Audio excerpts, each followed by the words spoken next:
A twin flame is the other side of your being. The allegory in Genesis says that Eve was taken from the rib of Adam. That is a description of this spiritual process in the heart of God. What this means is that uniquely there is an electronic blueprint and a white fire core, and out of that blueprint there are two beings, one carrying the minus charge of it, one carrying the plus. No two beings have ever been created aside from these two having that identical electronic blueprint. This is why the beloved is absolutely unique. When we descended through the great spheres of the causal body, these twin causal bodies, we journeyed through them and we went through the concentric spheres of light, and each of these color bands represents another vibration and another plane of heaven, which corresponds to the 7 chakras in your temple. As we develop the chakras, we draw forth the light of that sphere. As we give energy to that sphere in good words and good works, we have treasure built in heaven, and we draw upon it, and we can develop a momentum of light and power and creative action in that particular corresponding chakra.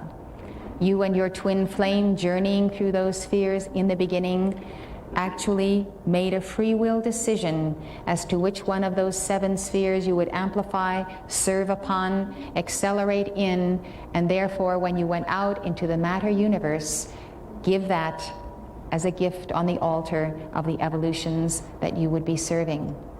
If we had never left the planes of perfection, we should have embodied for 14,000 years, 7 times.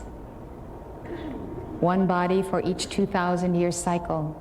We should have fulfilled the manifestation of our great causal body in the matter universe, endowed the matter cosmos with our spirit consciousness, and ascended back to the plane of spirit, individually in God. This world of spirit is teeming with life and activity. It is not some kind of a misty nirvana. It is a plane of cosmic being and consciousness.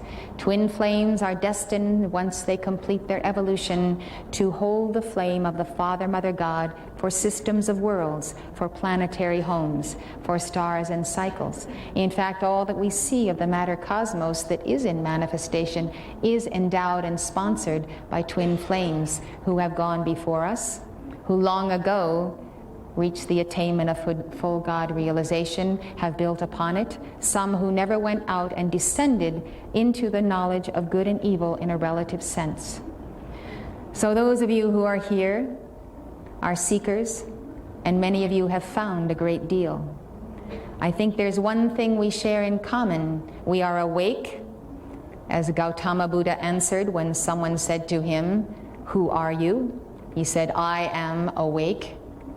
You are awake to the fact that you don't necessarily want to spend eternity on this physical earth, that you are not exactly totally comfortable on this physical earth and the conditions that prevail upon it, that you believe that within your being is the power of God to work change on this planet, and that you are determined to unlock the fire as Prometheus unbound that sacred fire, and to direct it into personal and planetary conditions, to leave your mark of service to the world evolution, because you know you have a date with destiny and with your twin flame and with God that transcends this plane.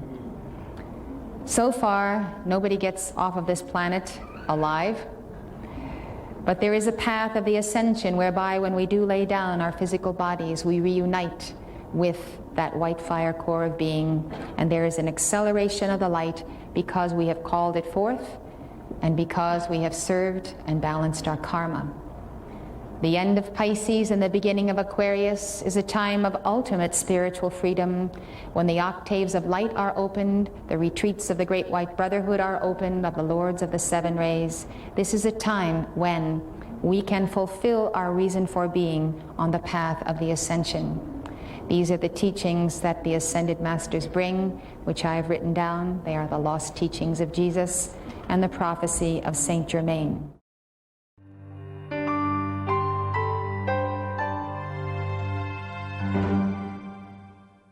The sense of incompleteness in this octave makes many people extremely miserable and alone. It is not only because of separation from the twin flame, but because we have to know ourselves as only a part of the whole, to retain that humility, to realize that we have a profound need for God to come into our temple, call him what you will, the deity, the light, the universal presence.